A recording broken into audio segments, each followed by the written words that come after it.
Hey everyone, welcome to the Adam LZ Compound Project. Today's video is digging a little deeper into the very basic yet pretty darn nice AV setup, our AV system that I set up for his house.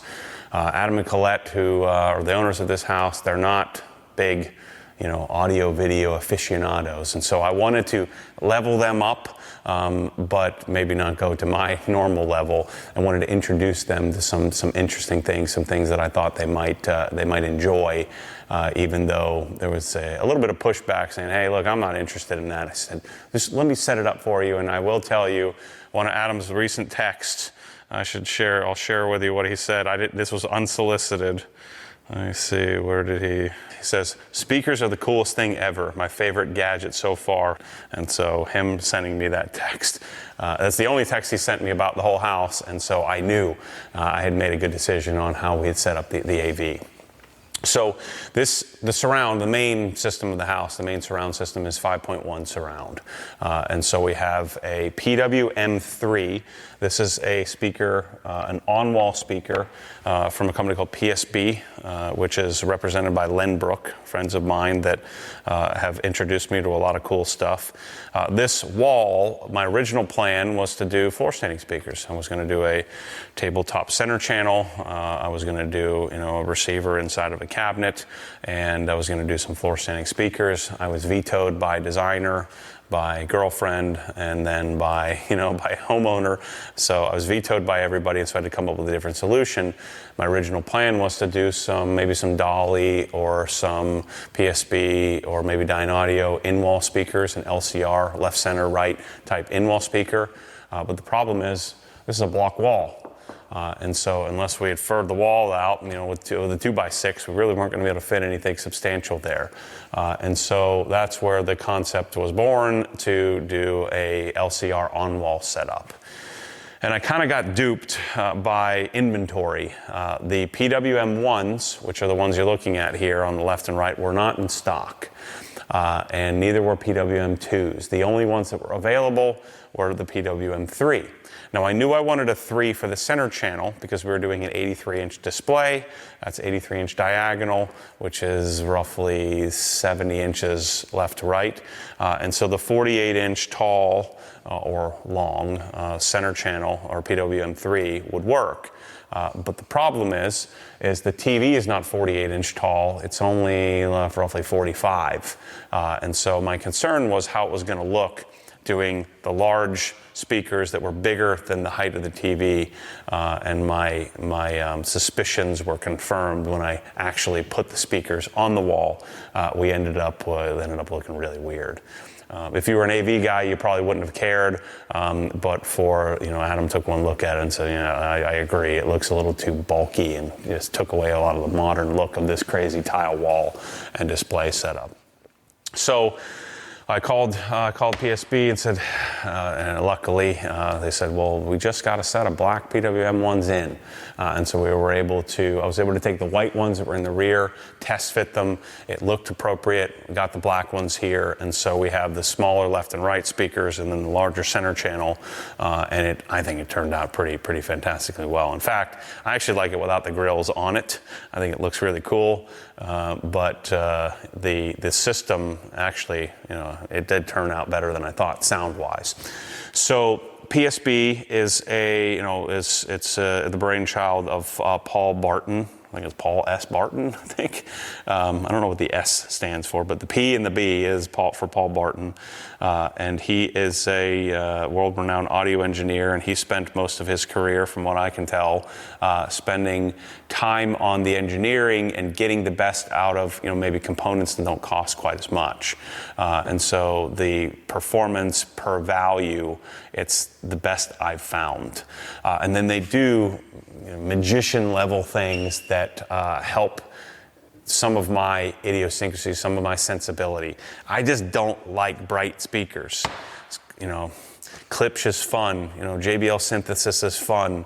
A lot of aluminum dome tweeters, B&W is okay. But for me, Focal, they always sound too bright, too thin. Just not. And I know this is a personal preference. A lot of people like a brighter, crisper sounding speaker. I prefer more subdued. And so a couple of things that they do is you see this plastic thing on the front of the tweeter. That's called a wave guide. So they use a wave guide, and then they have, I believe these titanium 1-inch tweeters are also ferrofluid cooled as well. So the combination of the wave guide and the ferrofluid with the neodymium magnet helps them, and the way I guess maybe the way they tune the cabinet as well. But the way the speaker, the frequency response, and the way the sound comes out of it, it just sounds more like silk, more like a traditional material. It doesn't have that bright tinniness that a lot of speakers tend to have when they have an aluminum dome tweeter. And then the Kevlar style or Kevlar looking drivers seem to have decent frequency response. When I ran the Dirac calibration, I think even the PWM ones were getting me somewhere around 45 hertz. So they were playing down pretty substantially low. I did cross them over at 80 hertz, so we're not utilizing the full frequency range because we're diverting into the subwoofer. But there is a port on them as well. I think that also helps with frequency response. But even the smaller PWM ones, once I calibrate and set up the system, watching movies, the center channel does all the heavy lifting anyway. So even transitioning down to the smaller left and right speaker, it actually still turned out quite well. The power plant for the system is sitting here on top of the cabinet, and this is a huge controversy. I put it on top of the cabinet because the cabinet doesn't fit. This was the cabinet. No choice. I had no choice. This is what we were getting. It's not fully custom. The only thing they could adjust was the width. They didn't make the cabinet a different depth. And so I knew the cabinet wasn't going to fit the receiver. It wasn't going to fit it. Although it looks like it may fit. There's a false panel on the back, and then the top is much bigger than the actual base of the cabinet. So I knew I had to put it on the top. And if you're going to put any receiver on top of the cabinet, it's going to be the NAD T778. It is rated, what is this thing rated? Is it 80 watts per channel? But they have their true delivered power, and so it punches much above its weight. They're not overinflating the power at some crazy impedance like 1 ohm or something like that.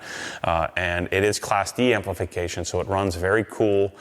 They're the first guys to really invest in Class D architecture. Back in the day, Class D was the cheap stuff. You can get power for a subwoofer, but they couldn't get the TH total harmonic distortion down low enough to make it viable for higher frequencies. And so NAD has invested a lot of time, money, energy, and technology in getting or focus on technology in order to get Class D amplification to the level that it's at now. And then this also is set up on the BlueOS architecture. This has a BlueOS dongle on the back, so I can play my home theater throughout the BlueOS distributed audio system throughout the house. The way I set up all systems now, I've gone away from all the different components like Blu-ray player, and certainly you can get better quality from a disc, but I don't ever use them personally. I just deal with the fact that streaming isn't quite the same bit rate and same quality of buying an actual disc. Most of us are watching stuff on Netflix and Hulu and Amazon Prime anyway, Apple TV Plus, and so I'm using a simple Apple TV. And yes, I could put it behind the display. I like to put it on top. I think it looks fine, and I want to see the darn light. I don't want to be able to reset it if I need to. And so, although this is a big controversy and people think I'm stupid for putting it up here, I like seeing the display. I like seeing the NAD display. I like it being out and about. I don't mind seeing it at home. My cabinet, I open the doors up anyway, so seeing what's playing and the really cool digital display is fine with me. And then the way that we're controlling this system is via simple Apple TV remote using consumer electronics control, CEC control. So when I press the button, and those of you that are AV guys that are watching, this is really rudimentary. I understand you get this, but I do have quite a bit of people who watch this stuff who maybe aren't into this. But the concept here is that what I prefer to do is, rather than use the HDMI switching in the receiver, I'm using the eARC connectivity, the lossless eARC HDMI connection from the display. Since I only have one source and everything's being driven through this single source, it's really simple for me to run a single HDMI from the Apple TV into the display. This is a LG C3 83-inch OLED. It's running from Apple TV to the display, and then the eARC connection, which I believe is HDMI 2, into my receiver. So I'm getting lossless, full, high-res audio through that eARC connectivity. eARC is two-way connectivity as well. So I can get on-screen display and stuff from my receiver if I needed it to do anything or make any adjustments on screen. So the beauty of it is when I'm done with the system, I turn this off. The CEC control controls everything. I don't have to do any programming. I don't have to do any setup. I don't have to hand off some remote control to Adam and Colette, who are not into this. My wife and kids, they never called me since I've transitioned to setting things up this way. We never have any HDMI handshake issues where I have to go have them unplug the HDMI and plug it back in. It just works and works well. It functions the way we need it to function. And the current Apple TV 4K, to me, I think has the best user interface in the Apple architecture anyway, and so are Adam and Colette. Although I don't love the remote control, just simply buying this little rubber, I forget the brand, but it's on Amazon for like $9, $9.99 I think it was, makes the remote control feel somewhat substantial, and then I'm able to control the system very simply, very easily, and it communicates with my N80 receiver as well. So it turns the display on, turns the receiver on, turns everything on, and functions the way you would expect, the way you would want it to, and then you can turn it over to any of your family members, no matter what their level of interest is. So the display, 83 inches. I know on camera, this wall is really substantial. I know this display looks smaller on camera. In person, it's freaking giant. I'm 6'2", just to give you a concept of how big this darn thing is. We're only sitting 11 feet away. And so although this is a pretty substantial great room, this is a roughly 2,500 square foot house. The kitchen and the mudroom is all part of the same greater room area. It's if I'd gone any bigger. First of all, we can't really do any bigger in OLED. I'm not an LCD guy. I'm not interested in an LCD display, even mini LED and with different backlights, and you still have a translucent display is always going to have a difficult time with black level, and so this is not a quantum dot OLED, but it is a traditional OLED that has quite a bit of light output. Even in a room with some windows, it's still fine. It has plenty of light output. The glare isn't too difficult because it's it's a tinted glass, and the fact that the organic LED creates its own light source rather than having a backlit display makes black levels and makes it look like I'm looking out the window. And then to take it another step forward, these are now $3,500. We spent $5,000 to buy this thing at the time. It's now down to $3,500. But I had my friend John Reformato come out. He's a level 3 ISF calibrator, came and calibrated the display to make it look fantastic. Because of the video, I can't, copyright, I can't show you anything because it's going to trigger a content copyright. But you'll have to trust me on this. When you do an ISF calibration on even a lower level OLED, certainly, in my house I have the Sony A90J or K. The A95 is now the new quantum dot tech, where it also creates white as well, without having a separate subpixel. So the quantum dot, I think, gets rid of the subpixel, which makes it even more vibrant, more light output, better black level. But for them, this level of TV is miles above anything that they've ever experienced. And to complete the system, we have a pair of, I knew this room would be problematic acoustically. You can even hear the echo in my voice. The furniture, the carpeting upstairs has kind of helped soften it up a bit. But I wanted to do 2 subwoofers, and because my friends from Lenbrook had helped me out, I haven't done a lot of Dolly stuff. But I don't love the PSB subwoofers currently. They do have some new ones on the horizon that are looking promising, but you don't need to timber match a subwoofer like you would want to timber match your left, center, right. The subwoofers are the E9 version of Dolly subwoofer. It's a 9-inch front-firing subwoofer. They kind of disappear when the furniture is installed. They actually punch way above their weight. They weren't cheap. I think they were like $900 a piece retail, but it actually rocks pretty nicely in here. You can feel it in your chest, even with these little baby subwoofers. And it's the most I could get away with size-wise without pushing my limits with design and homeowner in mind. But the subwoofers actually do quite well. The other issue with this is with the vaulted ceiling, I don't really have Atmos capability. And then with the rears, I really only had a couple of locations. The original TV, the original setup in this house was in the corner here. And so they had left, center, right inside of the cabinet, a big CRT style, a rear projection, a Sony inch. I think it was like a 53 4x3, so a square display. And they had the rears, one there and one there. And so I had shifted the wiring. We cut the drywall all the way across so I could get the rear speakers at least somewhat symmetrical in the room. And then I spent, a few hours inside of Dirac. The T778 is Dirac capable, so I was able to run, I think I did 13 different points of calibration in the room, or recording, or whatever you call that, where you run the test tones and it signal senses the room. It does all the time alignment for us, and it compensates for the distance difference in the rear speakers.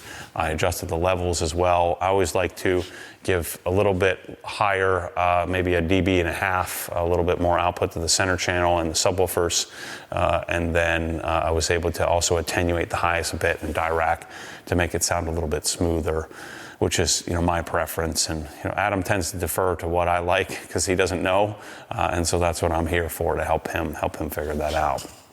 So one of the neatest things about this house is the BlueOS architecture. So this is my phone.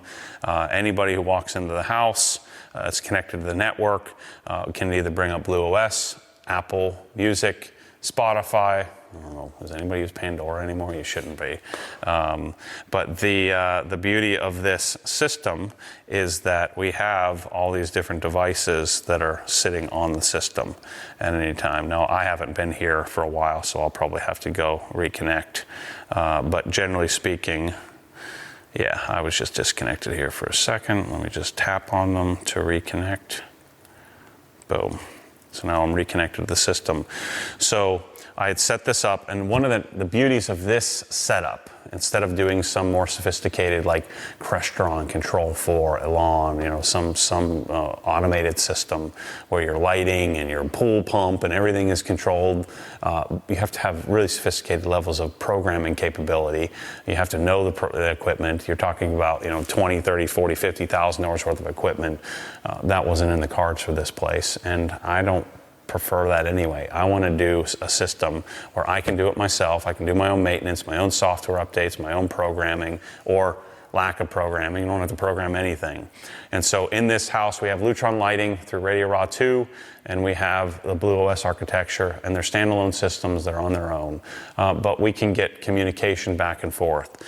And so if I wanted to listen to something in the home theater, I would be able to just tap on the device and then turn on whatever music I want, and listen to whatever Adam was listening to last in the home theater. Should probably turn it down so we don't blow us out of here.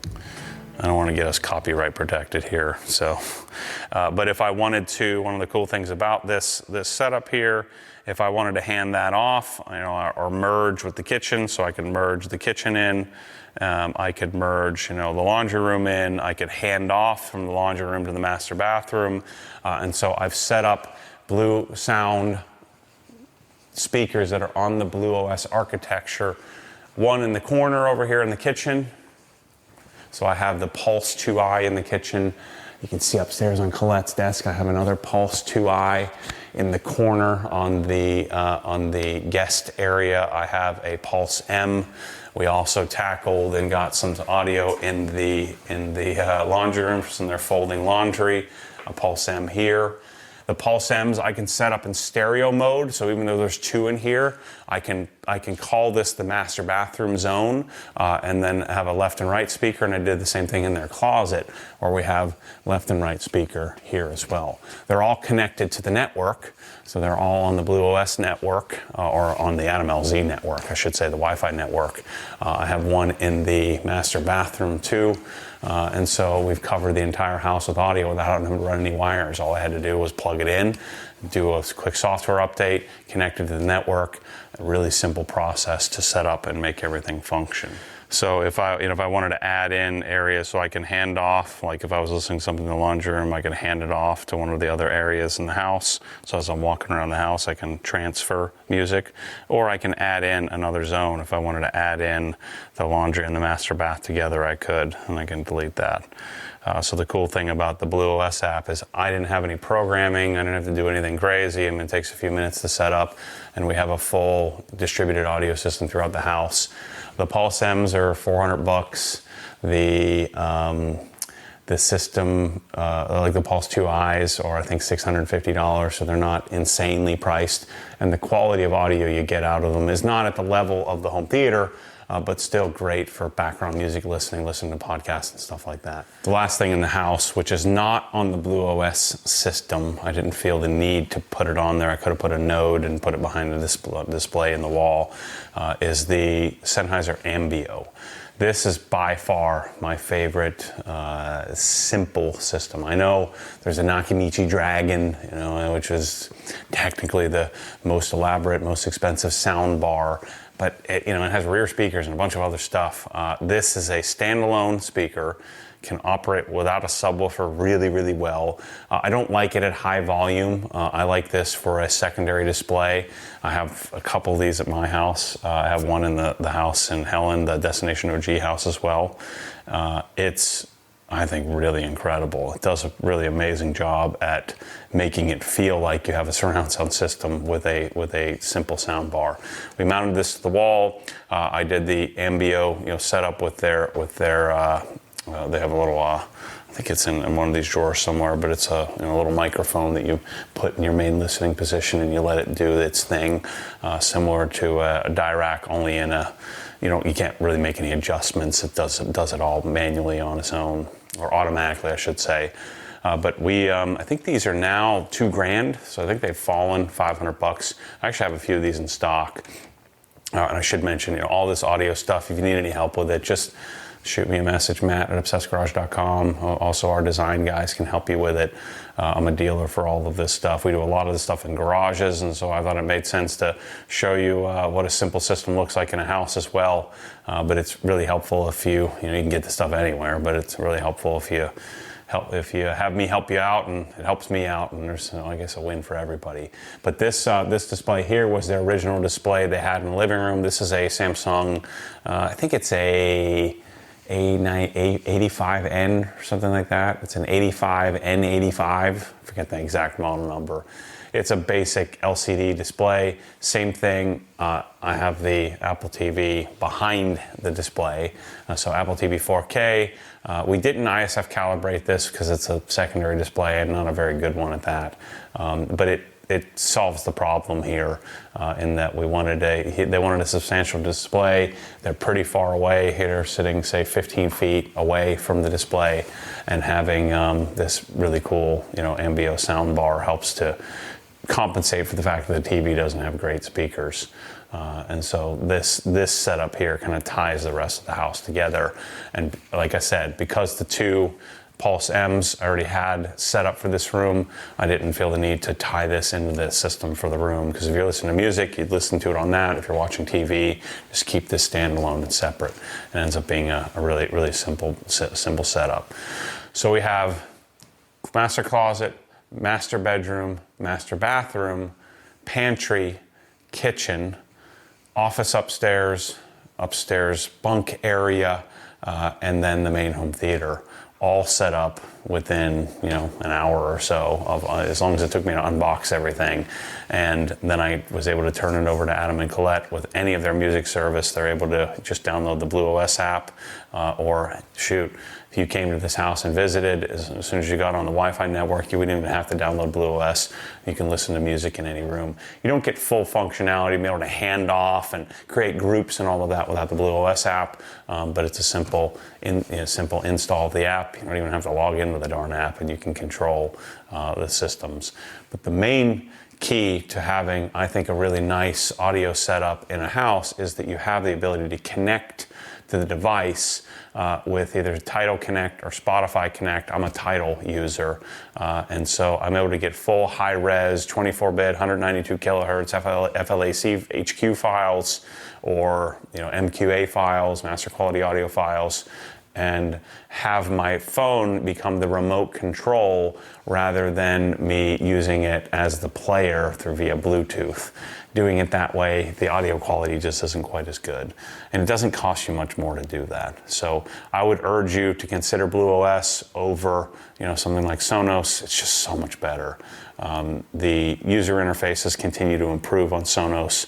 Back in the day, it was pretty poor. But the main benefit is the quality, the audio quality of BlueOS and BlueSound stuff, NAD stuff.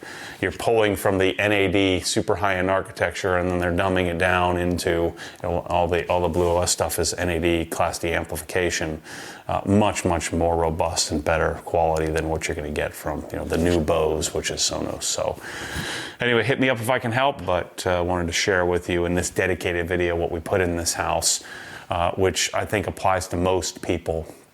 A really nice, maybe a couple levels up in the home theater for them. It's a really nice, simple setup throughout the house that anyone can control and update, do software updates, and if there's something that glitches, that's easy to diagnose, and then easy to install. Just plug it into the wall. Any of you can do it. So hit me up if I can help. Thanks for watching, and I'll see you in the next one.